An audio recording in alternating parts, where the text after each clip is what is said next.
আমাদের ছোট্ট গ্রাম্য মেয়ে তরু। ওর বয়স ৮ বছর। ও খুব চঞ্চল আর কৌতূহলী।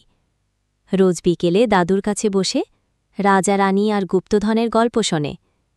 একদিন দাদি বললেন, এই বাড়ির পাশে নাকি একসময় একটা মাটির হাঁড়িতে সোনাদানা পোতা ছিল, কেউ কোনোদিন খুঁজে পায়নি। তরুর চোখ বড় বড় হয়ে গেল। সে ভাবল, আমি খুঁজে পেলে দাদিকে নতুন ছাদ বানিয়ে দেব। পরের দিন সকালেই তরু কোদাল হাতে গুপ্তধনের খুঁজে বের হল। সারা দুপুর মাটি খুঁড়ল। হঠাৎ কোদালে একটা শব্দ হল। তরু অবাক হয়ে দেখল, একটা পুরনো মাটির হাঁড়ি। ঢাকনা খুলতেই দেখল, সোনা নয়, দাদির ছোটবেলার খেলনা আর একটা চিঠি।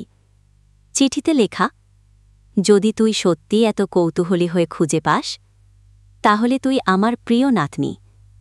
এই খেলনাগুলো এখন তোর। দাদি, 1971। তরু বুঝল, স্মৃতির মূল্য সোনার চেয়েও অনেক বেশি।